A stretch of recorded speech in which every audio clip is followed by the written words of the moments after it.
s'il vous plaît.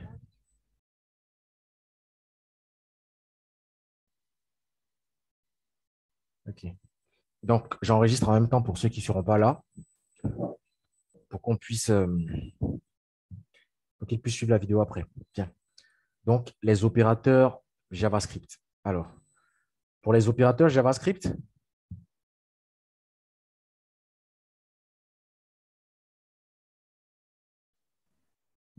les opérateurs arithmétiques sont utilisés pour effectuer des opérations arithmétiques sur des nombres. Donc, nous avons donc le signe d'addition, plus, le signe de soustraction, moins, le signe de multiplication, fois.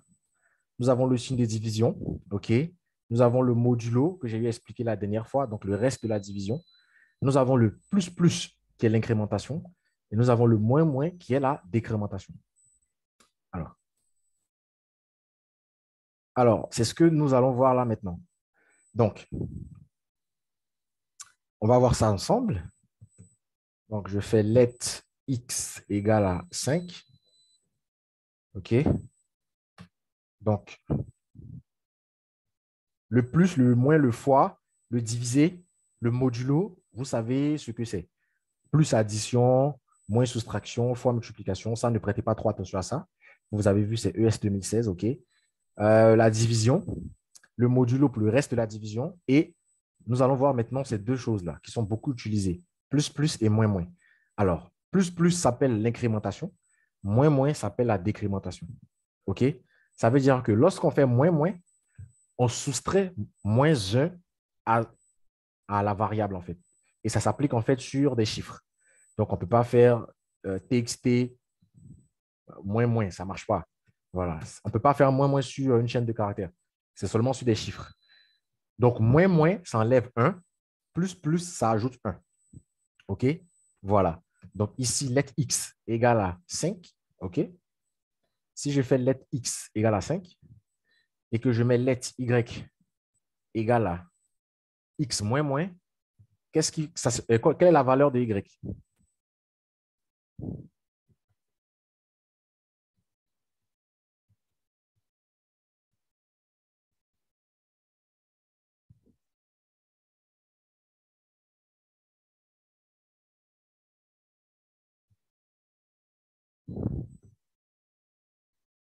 Alors, la valeur de y, on va voir.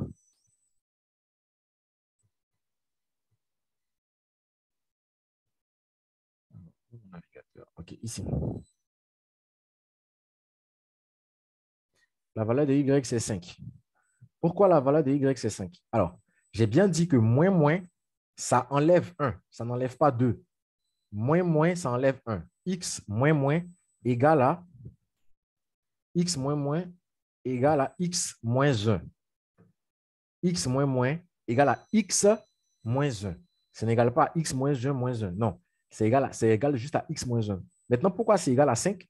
Parce que ici, on affiche le chiffre avant de faire la décrémentation. Raison pour laquelle c'est égal à 5. Parce qu'on affiche avant de faire la décrémentation. OK? Si j'avais fait moins moins x, là, la valeur de y serait égale à combien? La valeur de y serait égale à combien?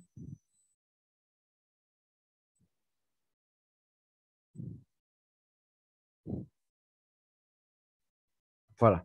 La valeur de y serait bien sûr égale à 4 parce que on fait la décrémentation avant d'afficher le chiffre.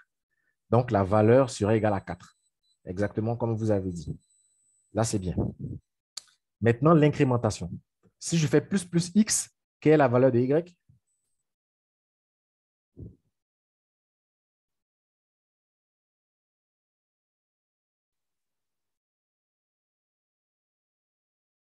Voilà, la valeur de y, c'est 6. Et si je fais x plus plus, quelle est la valeur de y?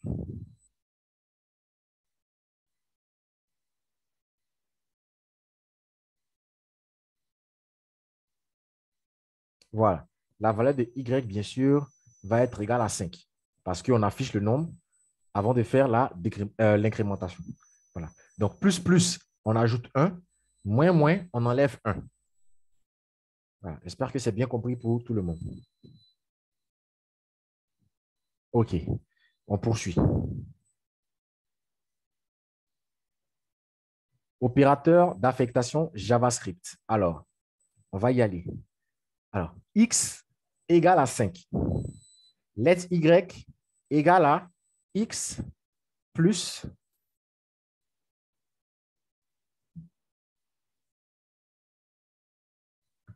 Quelle est la valeur de Y? X égale à 5. Y égale à X plus égale 5. Quelle est la valeur de Y?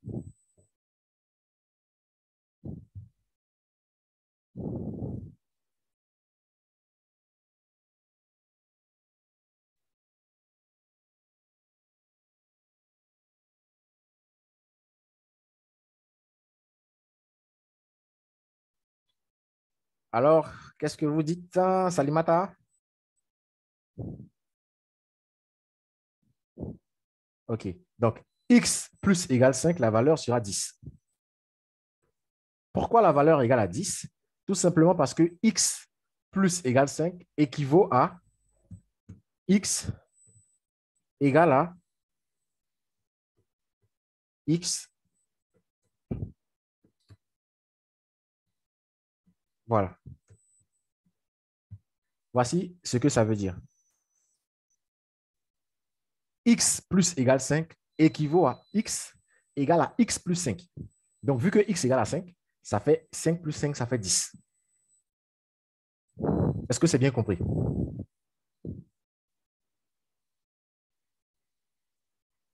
Est-ce que c'est bien compris?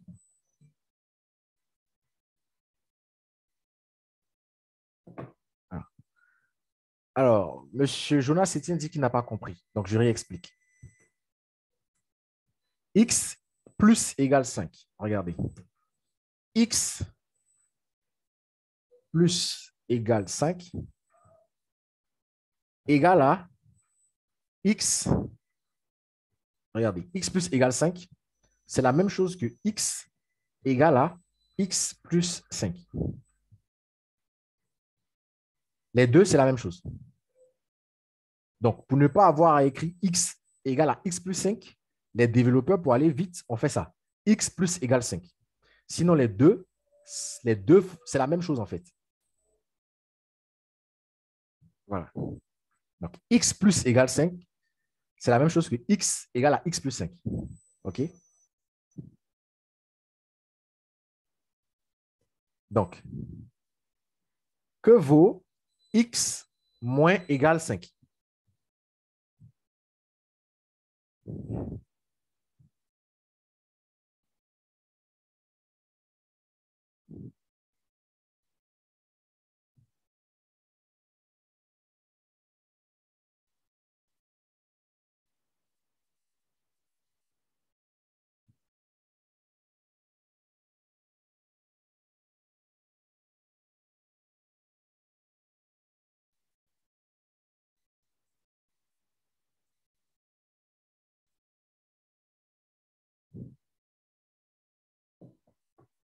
Effectivement, X sera égal à 0 parce que X moins égale 5, ça fait X égale à X moins 5, qui est égal à 0. Voilà. Donc ça, c'est la même chose que X égale à X moins 5. OK? Voilà. Donc, si vous avez compris ça, c'est que vous avez compris les autres. Donc, X divisé égale 5 va envoyer 1 parce que ça fait X égale à X divisé par 5. C'est la même chose. Voilà. Donc, c'est comme ça que ça fonctionne. Voilà. Donc, vous avez plus égal, voilà, qui est marqué ici. X plus égale Y, moins égal, OK, X moins Y, OK, multiplié égal. Donc, X multiplié égale Y, ça fait X égale à X multiplié par Y. OK? Diviser, c'est la même chose. Modulo, c'est la même chose. OK? Maintenant, le étoile, c'est la fonction exponentielle. Mais ça, vous n'allez pas beaucoup l'utiliser. Ce que vous allez beaucoup utiliser, c'est ceux qui sont en haut là. OK? Les opérateurs d'affectation, d'addition plus égal. Donc, nous avons les opérateurs de comparaison en JavaScript. Et c'est ce que nous allons voir ici. Donc, nous avons égal, égal. Nous avons égal, égal, égal. Nous avons point d'exclamation égal. Point d'exclamation égal, égal. plus grand, plus petit, OK? Plus grand ou égal, plus petit ou égal, et le ternaire. Donc, nous allons voir ça maintenant. Bien. Nous allons voir chacun des différents cas. Donc, let x égale à 5, let y égale à 5. OK? Et je dis et je fais un document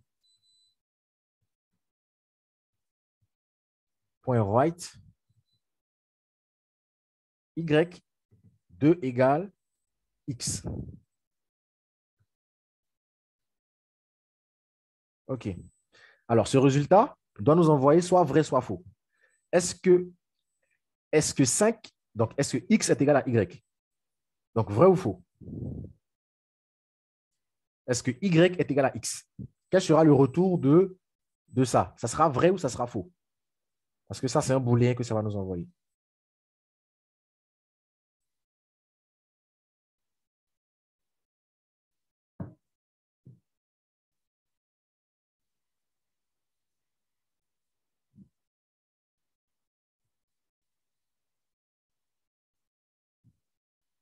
Ça nous envoie vrai. Pourquoi ça nous envoie vrai? Parce que les deux égales font une comparaison de valeurs. OK? Donc, 5 qui est ici, qui est un entier, et ce 5 qui est ici, qui est une chaîne de caractères, celui-là va envoyer vrai. Pourquoi? Parce qu'il voit 5 ici, il voit 5 ici. Donc, vu qu'il voit 5 ici, il voit 5 ici, alors sont, les deux sont égaux. OK? Les deux sont égaux parce qu'il voit 5 ici, il voit 5 ici.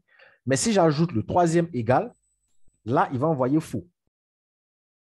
False. Il envoie faux. Pourquoi avec 3 égales, il envoie faux? Parce qu'il fait une vérification de type. Et ce type-là, c'est number, alors que lui, son type, c'est chaîne. Donc, number, c'est différent de chaîne. Alors, il envoie faux. Donc, les 3 égales font une comparaison un peu plus poussée. Les 3 égales font une comparaison de valeur et une comparaison de type de données. Alors que les 2 égales font juste une comparaison de valeur. Est-ce que c'est bien compris? La différence.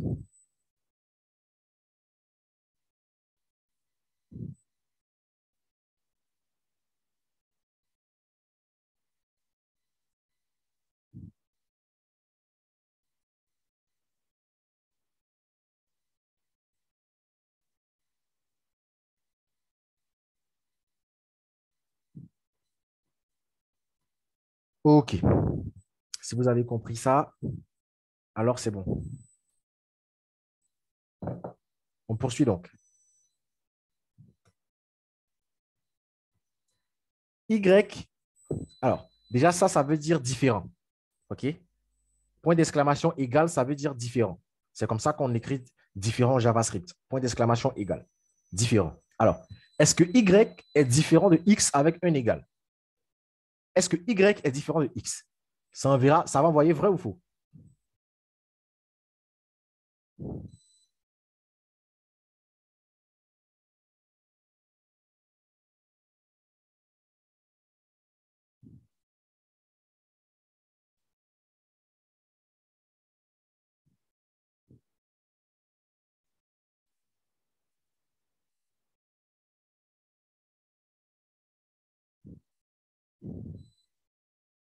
OK.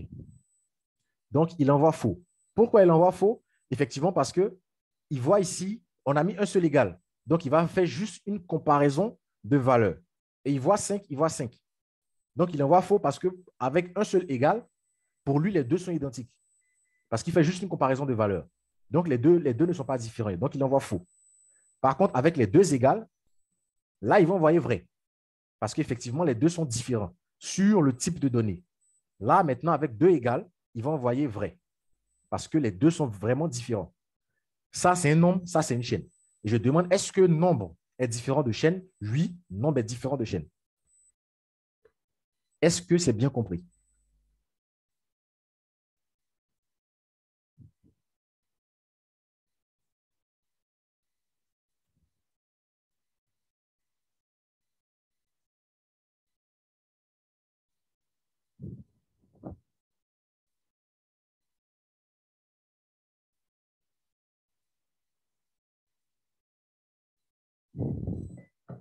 Bien. On poursuit donc.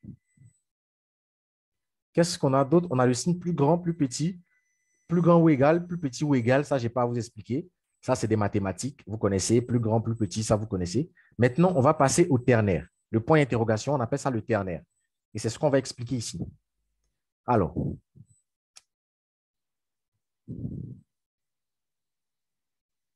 bien. Alors, le ternaire, voici comment ça fonctionne. On a lettre x égale à 5. OK? Et je mets x égale 5. Point d'interrogation. X 2,10. Quelle sera la valeur de y?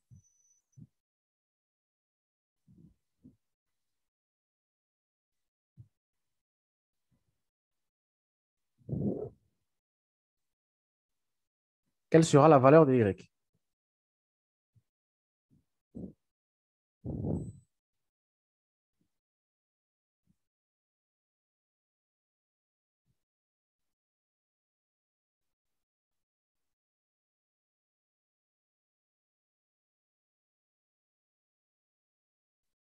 Essayez de dire quelque chose.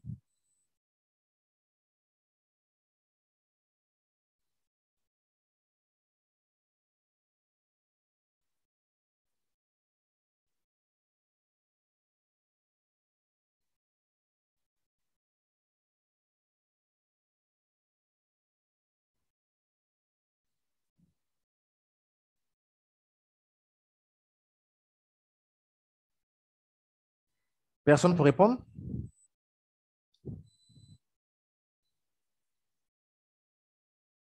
OK. Donc, on va expliquer. Ici, qu'est-ce que ça veut dire? Ce ternaire, ça, c'est un ternaire. Qu'est-ce que ça veut dire? Déjà, regardez le résultat. Le résultat, c'est 5. Pourquoi le résultat, c'est 5?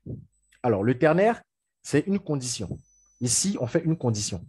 Alors, ici, qu'est-ce que ça veut dire? Ça veut dire, on dit ici, x égale 5. Donc, est-ce que x égale à 5? C'est ce que ça veut dire. Est-ce que x égale à 5? Si x égale à 5, alors tu affiches x. Sinon, tu affiches 10. Alors, donc, le navigateur va regarder x est vraiment égal à 5. Donc, il va afficher la valeur de x qui est quoi? Qui est 5.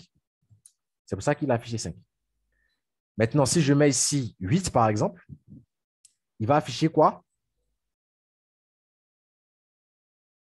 Qu'est-ce qu'il va afficher? Si vous avez compris les explications que j'ai données. Quelle sera la valeur de y?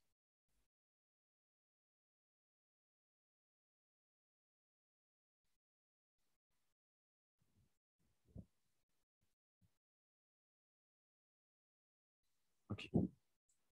Je reprends encore une fois. Le ternaire, c'est une condition. Ici, voici ce qu'on dit. Est-ce que x égale à 5? On fait une première condition. Ça, c'est une condition. On vérifie, est-ce que x égale à 5? Si x égale à 5, tu affiches la valeur de x. La valeur de x, c'est quoi? C'est 5. Donc, il va regarder. Est-ce que x égale à 5? Oui. Alors, il va afficher dans y la valeur de x qui est 5. Sinon, si x n'est pas égal à 5, il va afficher la deuxième valeur qui est là, qui est 10. Donc, est-ce que x égale à 5? Dans ce cas, oui. Alors, y va prendre la valeur de x qui est 5. Maintenant, ici, si je mets x égale 8, il va afficher quoi? Il va afficher 10. Pourquoi? Parce que x n'est pas égal à 8. X égale à 5. C'est une condition. On vérifie est-ce que la valeur de x correspond à quelque chose. Si la valeur de x correspond à cette chose-là, on affiche la première valeur. Si c'est faux, on affiche la deuxième valeur. Donc, c'est une condition avec vrai ou faux.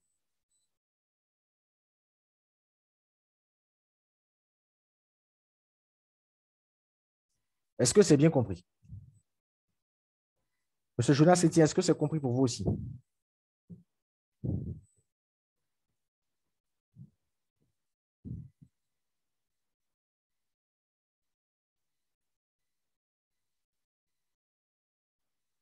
Parfait. OK.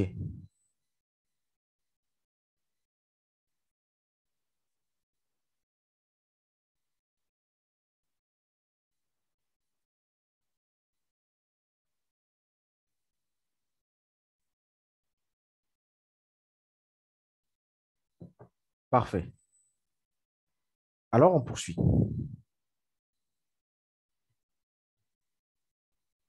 Nous avons les opérateurs logiques.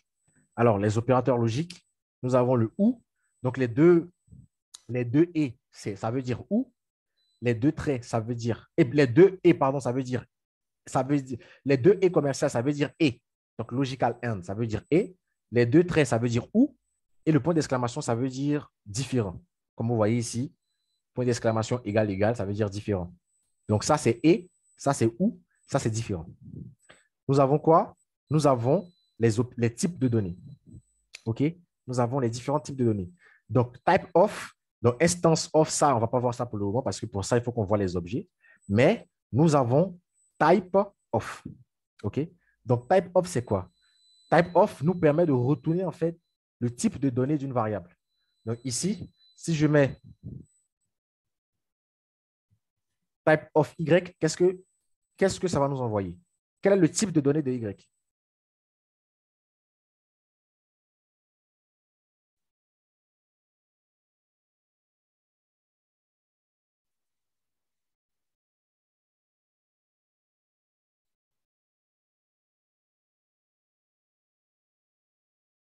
Variable, ce n'est pas un type.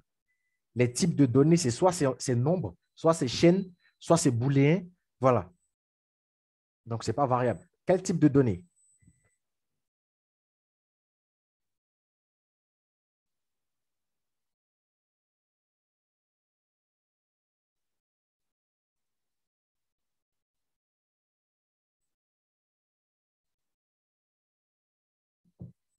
Non, ce n'est pas booléen. La valeur de y, c'est un nombre. La valeur de y, c'est un nombre. Voilà, c'est number. La valeur de... Le type de données. Je vous demande ici le type de données. Ici, dans y, il y a un nombre. Y vaut soit la valeur de x. Donc, y vaut soit x ou 10. 5 et 10, c'est des nombres. 5 et 10, c'est des nombres. 5 et 10, c'est des nombres. Donc, le type de y, c'est forcément un nombre. Si je mets ça, OK, si je mets ça, test, quel sera le type de y? Quel sera le type de y?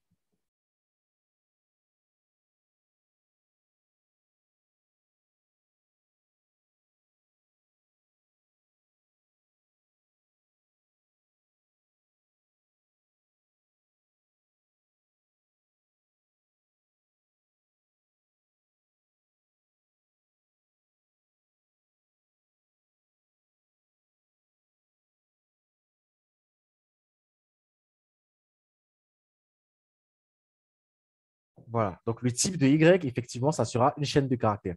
Donc, string. String, c'est chaîne de caractères. OK? Et si ici, je mets true, quel sera le type de y?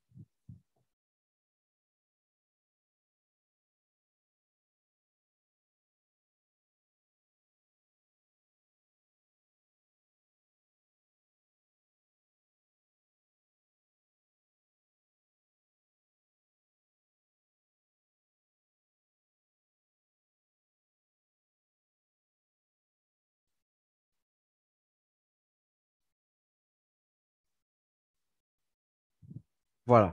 Ça sera booléen. Ça sera booléen. Parfait. Donc, ça, vous avez bien compris cette partie. Je suis content.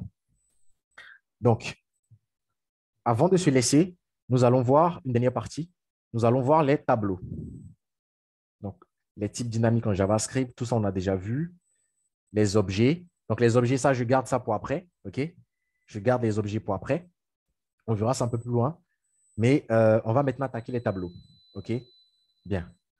Alors, donc, restez très, très attentifs. Les tableaux, c'est un autre type de données en JavaScript. Comment créer un tableau en JavaScript? Il y a deux façons. Soit, vous créez une variable. Donc là, je crée letTable et je mets les crochets, comme ça. Donc ça, c'est un tableau JavaScript qui est vide. Et à l'intérieur, je vais mettre quoi? Je vais mettre les différents éléments qui constituent mon tableau. Donc, je peux mettre des chaînes de caractères. OK? Je peux mettre des chiffres. Je peux mettre soit des chaînes, soit des chiffres. Voilà. C'est les deux choses qu'un tableau peut prendre. Soit des chaînes, soit des chiffres. les tableaux aussi peuvent prendre des objets. Mais ici, comme on n'a pas encore vu les objets, on va mettre juste des chaînes et des chiffres. OK? D'accord. Les tableaux aussi peuvent prendre des variables. Donc là, je vais mettre par exemple NB3, NB2, pardon. Voilà. Donc pour qu'on ait NB2, il faut que je crée let NB2 égale à 10. J'ai déjà écrit 10. On va mettre 25. Ici, je vais mettre over.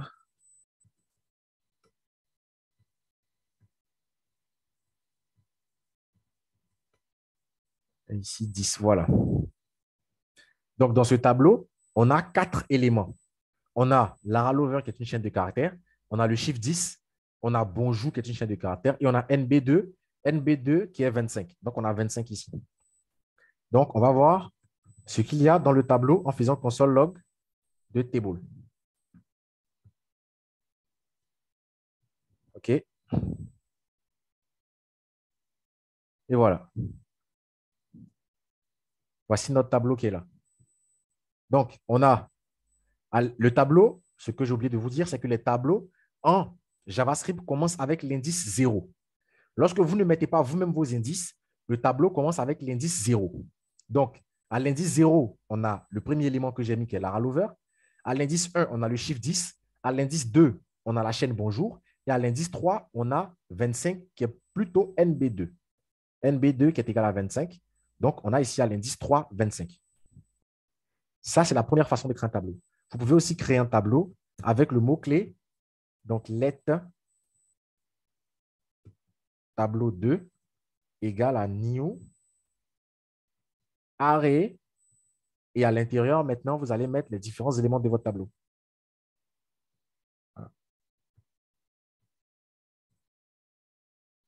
Voilà. Donc, ce sont les deux façons de créer un tableau.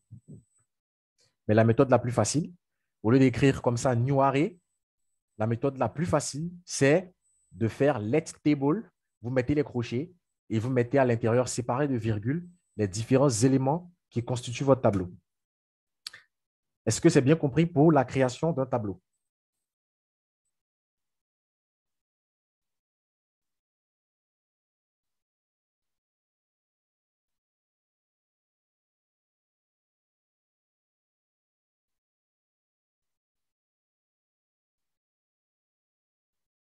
Alors, monsieur Abbé, NB2, c'est une variable. Si je mets NB2 entre des griffes, ça devient une chaîne de caractères.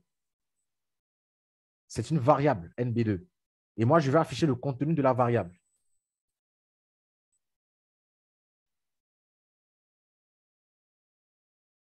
Est-ce que c'est bien compris?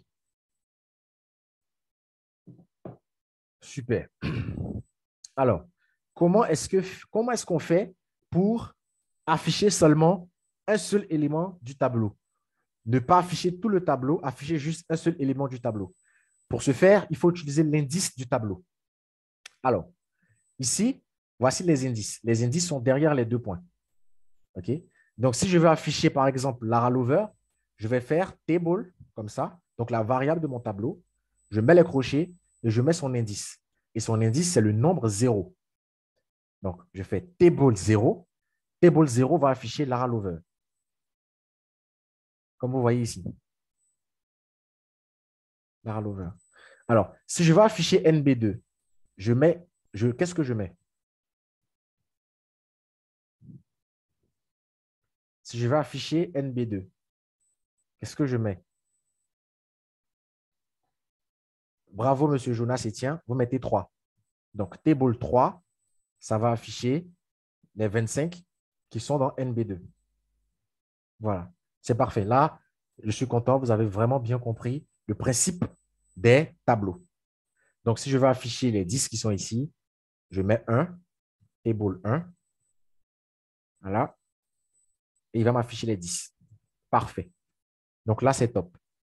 Comment faire pour ajouter un élément à la fin du tableau? Donc, pour ajouter dynamiquement un élément à la fin du tableau, vous écrivez le nom du tableau avec la fonction push et vous mettez ce que vous voulez mettre à la fin du tableau. Donc, si je veux mettre, par exemple, un chiffre 250, donc j'écris table.push 250. Donc, à la fin de mon tableau, 250 va s'afficher. Et vous voyez ici, 250 est affiché. Si je veux afficher à la fin de mon tableau autre chose, par exemple une chaîne de caractères, je peux le faire en mettant, voilà, bienvenue par exemple. Et à la fin de mon tableau, il y aura bienvenue.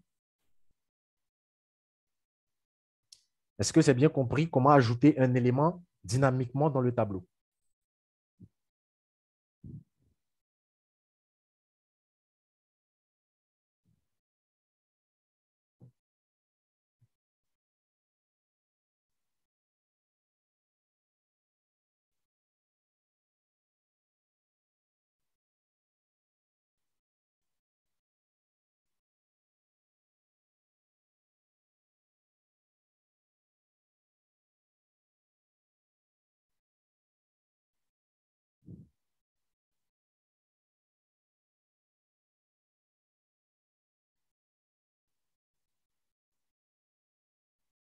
OK.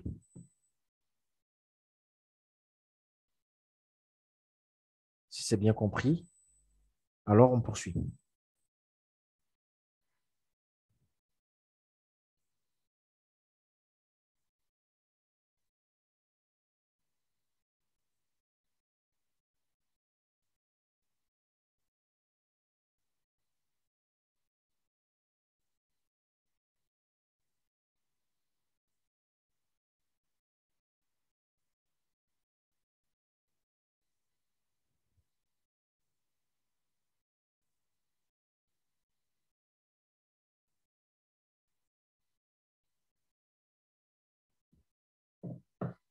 Bien. Comment vous-même mettre des indices à votre tableau?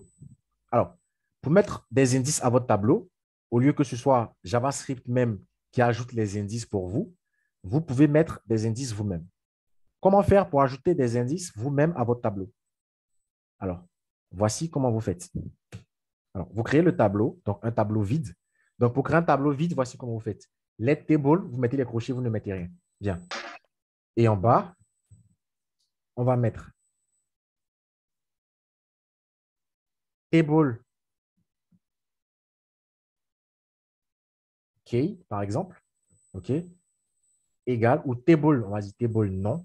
Donc, je crée mon indice et je lui donne une valeur. Donc, table non et la valeur, je dis Franck. Je continue. Table home. Donc, là, l'indice sera home et je mets Bassam.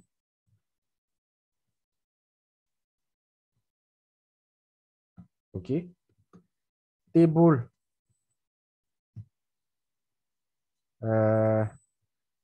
court. Table court. Et je mets JavaScript.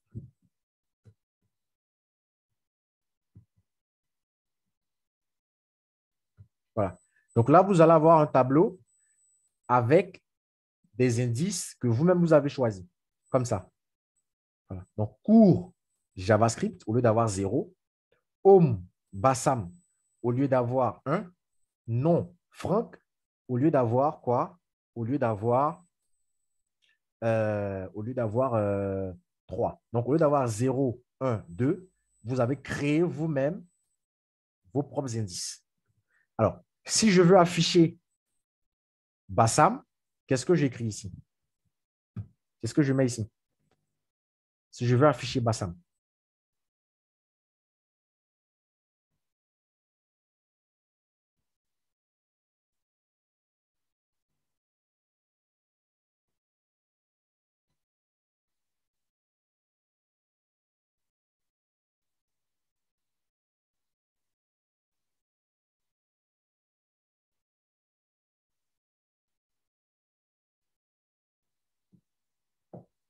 Voilà, c'est exactement ça. Table home. Table home va nous afficher Bassam. Pourquoi? Parce que l'indice, c'est quoi? C'est home. Est-ce que vous avez bien compris le principe des tableaux? Parce que les tableaux sont beaucoup utilisés en JavaScript. Est-ce que vous avez bien compris?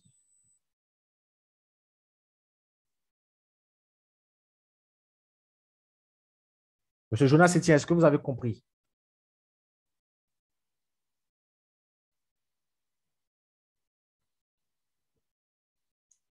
Ok, super. Super.